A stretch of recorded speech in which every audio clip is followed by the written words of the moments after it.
Welcome to big story.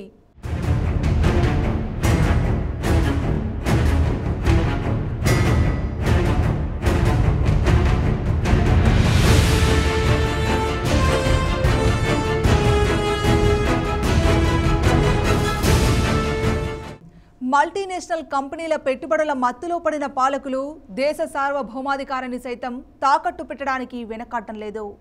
ప్రమాదకరమైన అణు ఒప్పందం ద్వారా ప్రజల భద్రతను సైతం తుంగలో తొక్కడానికి వెనకాడటం లేదు మన పాలకులు.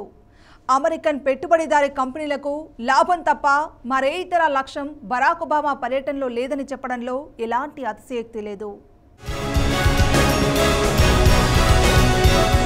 న్యూఢిల్లీలోని పాలం విమానాశ్రయంలో యుఎస్ ఎన్ఫోర్స్ 1 విమానం నుంచి అమెరికా అధ్యక్షుడు బరాక్ ఒబామా చేతులు చాచి ప్రధాని నరేంద్ర మోడీని ఆత్మీయ ఆలింగనం చేసుకున్నాడు. అంతేనా, చలే సాత్ సాత్ అంటూ కలిసి నడుద్దామని మోడీతో కలిసి చాయ్ పే చర్చకు తెరతీశాడు.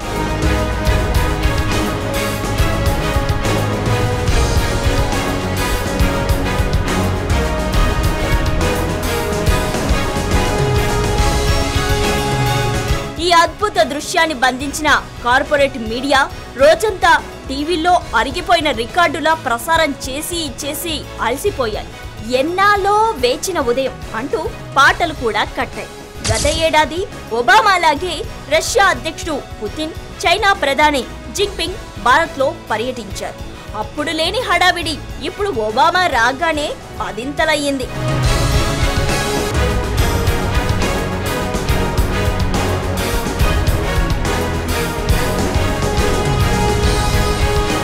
ఇంతకీ ఒబామా భారత్ వచ్చి వెలగబెట్టిన ఘనకార్యాలేమిటో చూద్దాం.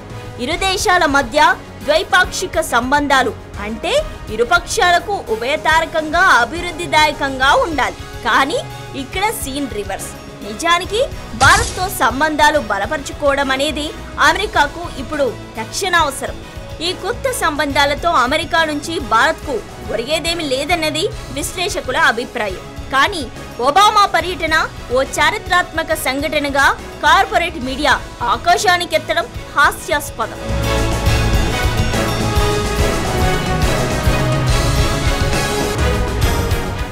వంద గొడ్లను తిన్న రాబందు లాంటి అమెరికా సామ్రాజ్యవాదం మన దేశంలోకి అడుగుపెట్టడం అంటే కార్మిక, శ్రామిక, అణగారిన వర్గాల హక్కులు నాశనం కాబోతున్నాయి అని అర్థం. ఇది నిజంగానే ఆందోళన చెందాల్సిన సందర్భం. ఓవైపు 150 దేశాల్లో యుద్ధ వాతావరణాలు సృష్టించి ప్రత్యక్షంగాను పరోక్షంగాను యుద్ధాలు చేస్తున్న యుద్ధోన్మాద అమెరికా ఇవాళ భారతదేశంలో తన మార్కెట్ను విస్తరించేందుకు సిద్ధపడుతుంది.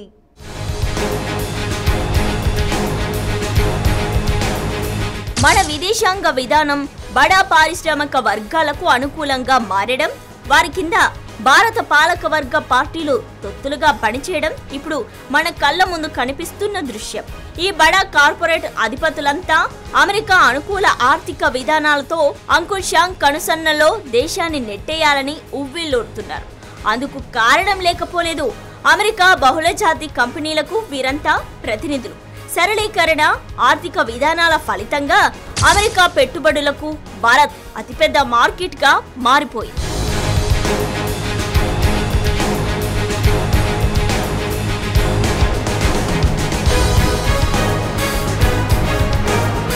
మరోవైపు ప్రపంచ ఆర్థిక సంక్షోభం కొనసాగుతూనే ఉందని తాజాగా MIF లాంటి సంస్థలు పేర్కొంటున్నాయి. దీంతో మొత్తం పెట్టుబడిదారీ సమాజం పెను సంక్షోభంలో కొట్టుమిట్టాడుతోంది. దీంతో అమెరికా దాని అణుంగ దేశాలకు ఓ మార్కెట్ కావాలి. వారి పెట్టుబడుల వేటకత్తికి ఓ బలి పశువు కావాలి. గత దశాబ్దంలో యూరప్ను, అక్కడి బ్యాంకులను దివాలా తీయించిన అమెరికా, దాని కార్పొరేట్ సంస్థలు ఇప్పుడు యూరప్ రుణ సంక్షోభంతో మరో కొత్త మార్కెట్ అన్వేషణలో పడ్డాయి.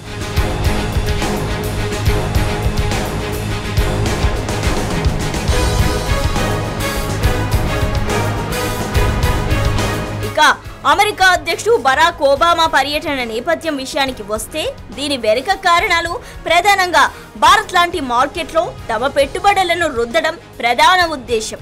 అందుకు అనుకూల వాతావరణం ఏర్పాటు చేసేందుకే కాషాయ శక్తుల ఆధ్వర్యంలో మెజారిటీ ప్రభుత్వాన్ని ఏర్పాటు చేసేందుకు దేశీయ కార్పొరేట్ శక్తులు మోడీని ముందుకు తోశాయి. గతంలో గుజరాత్ ముఖ్యమంత్రిగా కార్పొరేట్ కంపెనీల పెట్టుబడుల కోసం ప్రజా ప్రయోజనాలను తాకట్టు పెట్టిన ఘన చరిత్ర మోడీ సొంతం. పైగా కాషాయ శక్తుల విజృంభణ నీడన అటు అమెరికా అనుకూల ఉదారవాద ఆర్థిక విధానాలను అమలు చేయడంలో మోడీ దిట్ట. ఇదే అనువైన సమయమని గుర్తించిన అమెరికా కార్పొరేట్ కంపెనీలు భారత్పై పంజా విసిరేందుకు సిద్ధపడిపోతున్నాయి.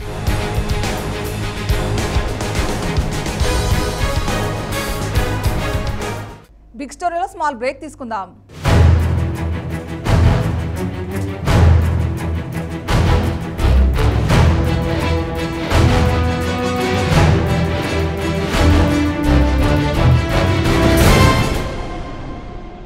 అమెరికా కూలిపోతున్న ఓ పెట్టుబడిదారీ విషవృక్షం.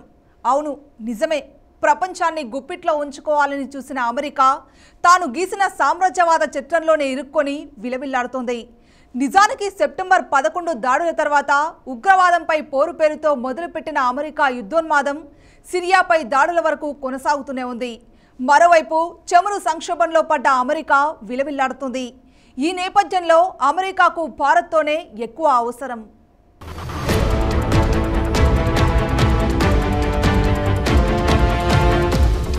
ఇరాక్, లిబియా, ఆఫ్ఘనిస్తాన్లో మొదలుపెట్టిన యుద్ధంతో అమెరికాకు సైన్య నిర్వహణ ఖర్చు తడిసి మోపెడయ్యింది. మరోవైపు పెంటగాన్ వర్గాల ఒత్తిళ్లతో ప్రపంచవ్యాప్తంగా 150 దేశాల్లో యుద్ధ వాతావరణాన్ని సృష్టించి అమెరికా ప్రపంచ పోలీసుగా మారింది.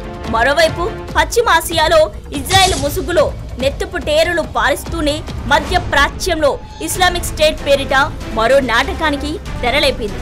ఇది అమెరికా యుద్ధోన్మాదానికి పరాకాష్ట.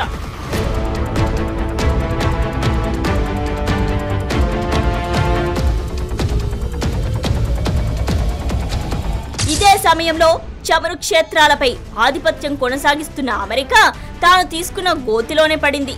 సడన్ గా చమురు ధరలు పతనం కావడం మొదలయ్యాయి. అమెరికన్ షేల్ గ్యాస్, పెట్రోల్ కు ఇది శరాఘాతం. దీని నేపథ్యంలో రష్యాను ప్రయోజనాలను దెబ్బతీసేందుకు యూరో జోన్లో కొత్త నాటకాలకు తెరతీసింది అమెరికా. వెరసి ఈ అంతర్జాతీయ కుట్రలన్నింటిలోనూ అమెరికా, దాని కార్పొరేట్ శక్తులు తీవ్రంగా నష్టపోయాయి. అలాగే అమెరికా ఆయుధ మార్కెట్ కు ఇప్పుడు భారత్ అతిపెద్ద కస్టమర్. అందుకే అమెరికా కన్ను భారత్ పై పడింది. దీని నేపథ్యంగానే ఒబామా పర్యటన కొనసాగుతోంది.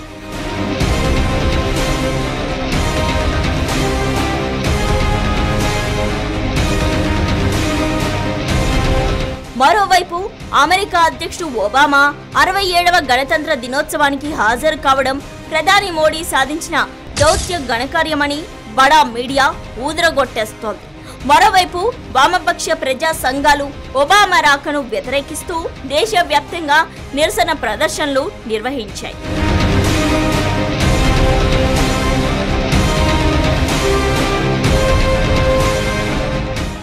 ఎందరెందరో విదేశీ నేతలు వచ్చిపోగాలేనిది అమెరికా అధ్యక్షుల వారు వస్తుంటే నిరసన తెలపడమేంటని ప్రశ్నించే అమాయక మేధావులు ఉన్నారు.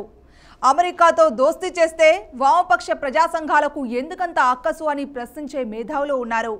కానీ అసలు ఒబామా ఒకసారి మన దేశానికి వస్తే జరిగే అనర్థాలేంటో సూటిగా ఒకసారి విశ్లేషించుకోవడం అవసరం. ప్రస్తుతం అమెరికా అధ్యక్షుడిగా రెండవసారి ఎన్నికైన ఒబామా పదవీ కాలం ద్వితీయార్థంలో ఉన్నాడు. 2016 ఎన్నికల పోరాటానికి ఆయన పార్టీ డెమోక్రటిక్ పార్టీ సిద్ధమవుతోంది. ఇలాంటి వారిని లెఫ్ట్ ప్రెసిడెంట్స్ అంటే నామమాత్రపు అధ్యక్షులంటారు. మళ్ళీ ఎన్నికలు జరిగి కొత్త వారొచ్చేదాకా ఈయన ఊరికే బండి నడిపించడం తప్ప నిర్ణాయక శక్తి కాదు. అలాంటి పెద్ద మనిషిని ప్రత్యేకంగా రప్పించి ఆయన షరతులకు తలవంచడం మామూలు కన్నా ఘోరమని తెలిసి మోడీ ఎందుకింత విధేయత చూపిస్తున్నారో ఆయనకే తెలియాలి.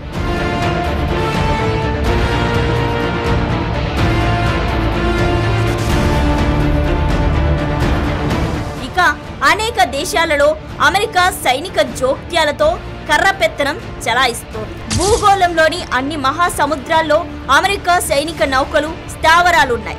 యుద్ధ విమానాలతో అమాయక గిరిజన క్షేత్రాలపై అమెరికా సైన్యం నిత్యం బాంబులు కురిపిస్తూనే ఉంటుంది. అలాంటి దేశాధినేతను పిలవడం మన గణతంత్ర దినోత్సవ స్ఫూర్తికే విఘాతం.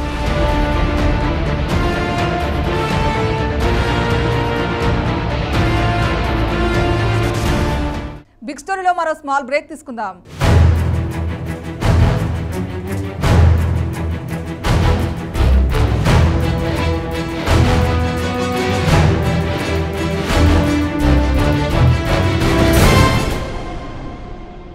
ఏ దేశంలోనూ 2 పూర్తి స్థాయి పర్యటనలు జరపని అమెరికా అధ్యక్షుల వారు మనకు మాత్రం మినహాయింపిస్తున్నారు. అమెరికాలో కూడా గంటకు మించి ప్రజల సమక్షంలో నిలబడి ఉండని అమెరికా అధ్యక్షుడు రిపబ్లిక్ డే వేడుకల్లో దాదాపు 4 గంటలు నిలబడి ఉండేందుకు ఎందుకు ఒప్పుకున్నారు? మోదీ సర్కారుతో అమెరికా అసలు ఒప్పందం ఏంటో ఇప్పుడు చూద్దాం. అంతర్జాతీయ కారణాలతో పాటు భారత్ అమెరికా ద్వైపాక్షిక సంబంధాలకు వస్తే చిక్కుముడులకు లెక్కేలేదు. అమెరికా ఏకపక్ష షరతులతో అసమాన వాణిజ్య బృందాలను మనపై రుద్దుతుంది. దీనివల్ల మనం అనేక విధాల నష్టపోతున్నాం. ఇప్పుడు ఒబామా అలాంటి పెద్ద జాబితా తీసుకొస్తున్నారు. అతిథి దేవో భవ అంటే అన్నీ ఇచ్చేయండి అని అర్థం చేసుకోవాలి.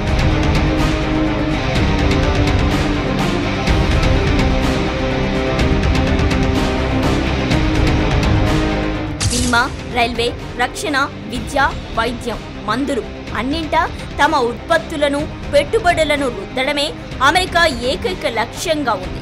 భారతీయ శాస్త్రజ్ఞులు, పరిశోధకులు స్వయం కృషితో రూపొందించిన అనేక పేటెంట్లను కాలరాయడం జరుగుతోంది. దీని ఆర్ఎస్ఎస్, స్వదేశీ జాగరణ మంచ్ లాంటి బీజేపీ మాతృ సంస్థలే వ్యతిరేకిస్తున్నా అమెరికా మోసులో మోడీ చెవులకు విడిపించడం లేదు.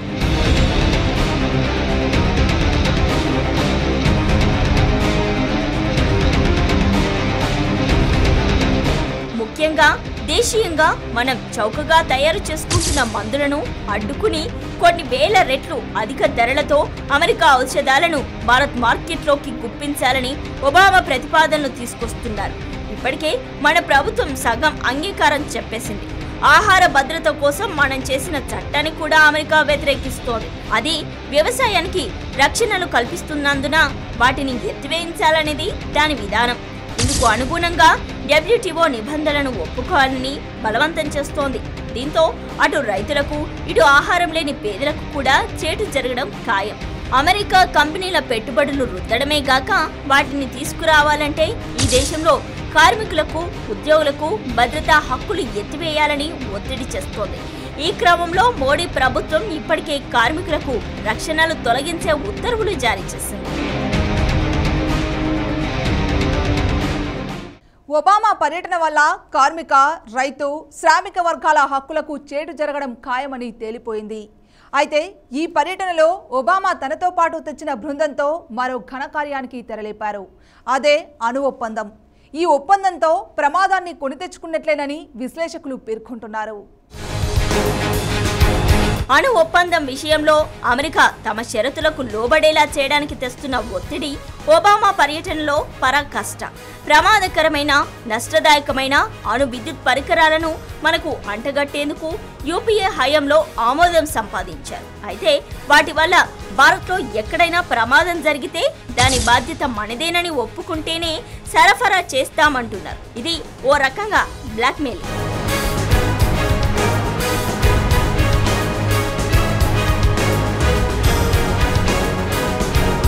మామూలుగా మనం నిత్యం జీవితంలో కొనుక్కునే వస్తువులను కూడా వారంటీ, గ్యారంటీ నిబంధనలు ఉన్నాయా లేదా అని మనం చూస్తాం. అలాంటిది ఏకంగా అణు రియాక్టర్లు, అణు ఇంధనం సరిగ్గా పనిచేస్తాయా లేదా అన్నది కూడా గ్యారంటీ ఇవ్వకుండా గుడ్డిగా కొనుక్కోవాలని అమెరికా డిమాండ్ చేస్తోంది. పొరపాటున ఆ రియాక్టర్ల వల్ల ఏదైనా అనుకోని ప్రమాదం జరిగితే కొన్ని తరాలు నాశనం అవుతాయి తప్ప మరో మార్గం లేదు.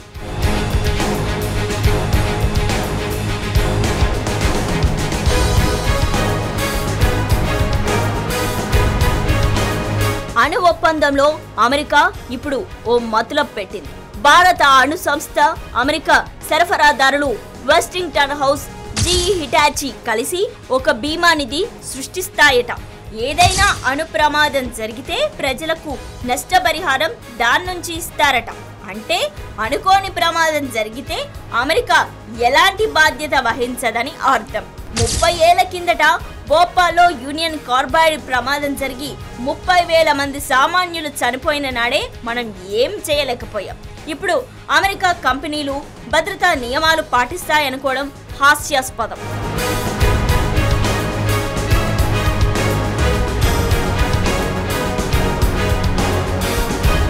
జపాన్ వంటి అభివృద్ధి చెందిన దేశంలోని అణు విద్యుత్ ప్రమాదాలు జరిగితే రక్షణ లేకుండా పోయింది.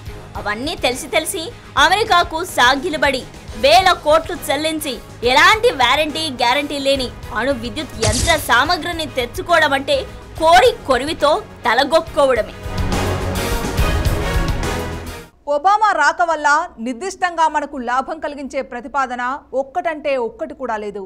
కానీ ఇలాంటి అనర్థాలు మాత్రం అనేకం. అందుకే ఆయన రాకను నిరసించడం ఆత్మగౌరవానికి నిదర్శనం, అంతర్జాతీయ కర్తవ్యం. అంకుల్ శామ్ కౌగిలి అంటే దేశ ప్రజలకు అది ధృతరాష్ట్ర కౌగిలే.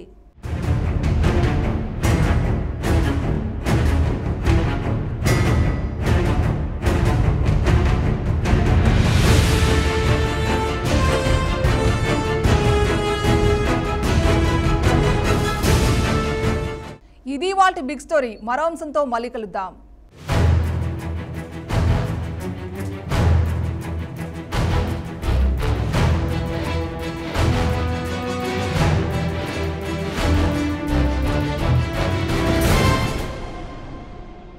నా తెలంగాణ కోటి పుణ్యాల జాన, నా తెలంగాణ కోటి రత్నాల వీణ.